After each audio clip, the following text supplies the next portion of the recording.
Hello, everybody, and welcome. So, today I'm going to be talking about how so the title of it is one thing, okay? The title of it is Mapping Out the Needs of Your Subscribers. Why would you want to do that, right?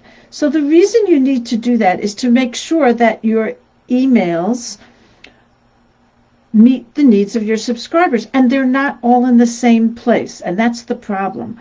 It's like I think every teacher knows, classroom teacher knows that they have students who are quick at things and students who are slow at things, and so it's very hard to create lessons that meet the needs of everybody. And the same thing is true with your emails. And this, by the way, applies not only to your emails. It could apply to your blog posts, or it could apply to articles that you write or talks that you give.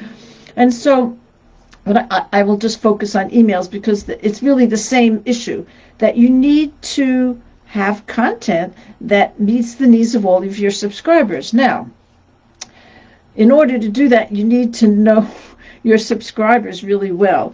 And to some extent, if you got your subscribers by offering some kind of freebie, right, some free PDF, let's say, you know they responded to that, and you know what that problem was that you were trying to solve with that freebie, you know, what you were offering. And so that helps you know your subscribers.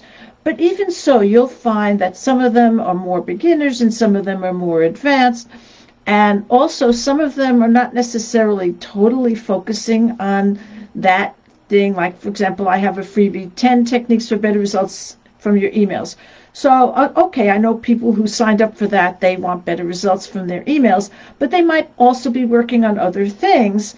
And that could be something like creating something to sell, or creating a freebie, or social media. It could be almost anything.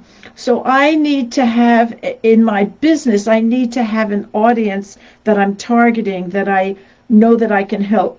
And even if I'm focusing on one specific thing, which in this case is email marketing, I know that they're also trying to create an online business in general. My focus, my target market, I call them experts who want to share their knowledge with the world. And I know the process of that involves getting their messaging right. You know, they should understand their target market and what problem that market has and how they solve it. And so they create a message around that. You know, I help this target market solve this problem in this way, that kind of thing. That's messaging. And then they need to build an audience. So they need to build an email list. They need to get followers on social media. You know, maybe they're going to be speaking. They find partners that help them reach more people. So they need to be building their audience.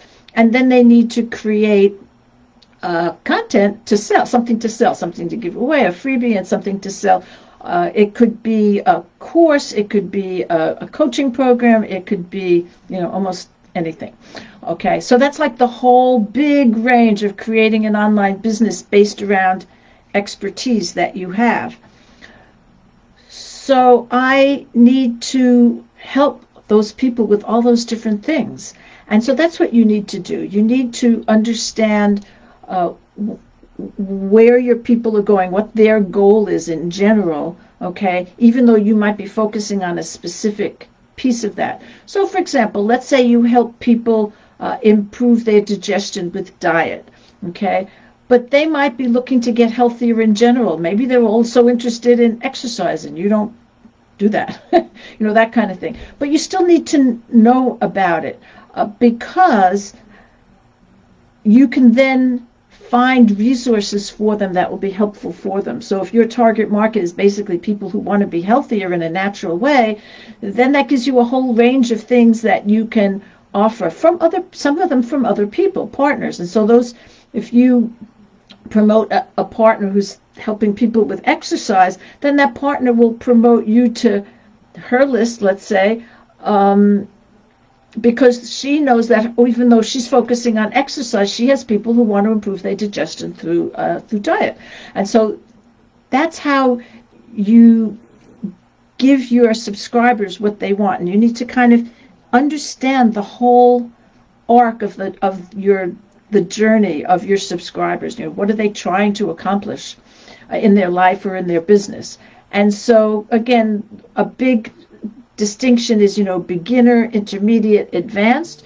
You want to cover all of those people, different pieces of it, like I was talking about, diet or exercise, or in my case, it could be messaging, audience, and content, that kind of thing. And so, Paul, how do you find that out besides that fact that you had a freebie and you kind of know that, but that's about it. And you might have multiple freebies to focus on different pieces. So you could have a beginner's freebie and an advanced freebie, something like that. But one good way to do it is just to ask them, where are you? What are your goals? And so on like that. And you can do it in a number of ways. So you can ask them in your newsletters if you're willing to get the individual responses like that, and just to kind of read them and get a sense of it. I really like doing a survey. I use Google Forms, and it works really well, and it's free. You don't always get a lot of responses. You have to really push it. If I have a survey, I will probably send out 10, 12 emails about it, within my regular emails to get more people to respond. But then you have it all laid out. You set it up. You can do it multiple choice or short answer. You can design it however you want, but you have all the answers in one place. And if there's like multiple choice, it can create like charts for you, that kind of thing, like 20%, like a pie chart. 20% thought this and 20% thought that. So I do this once a year at least. And whenever else I kind of feel like I need it for some specific purpose. So, I think that's really, and by the way, asking questions in your emails, even though it's a little bit more time consuming and everything, it engages your people and shows them that you care about them. And, some of those conversations could turn into a sales conversation or whatever. So it can be very valuable as well.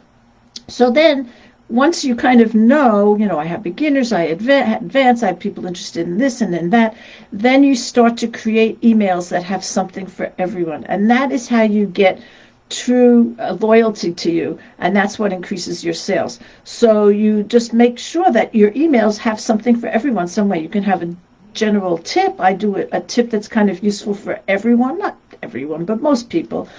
You can have, and I offer resources from other people who offer things that I think are valuable to my audience. And I tell stories, a little story at the beginning, and make at the end there's a little teaching point that's of value to most people. And so that's how you get people to open your emails. They know every day they're going to find something useful, no matter who they are, for the most part. Let me know if you have any questions about this, because it's an important process, actually. Really understanding who your audience is, and then really helping them by making sure you have content that is valuable to them. Okay, bye-bye.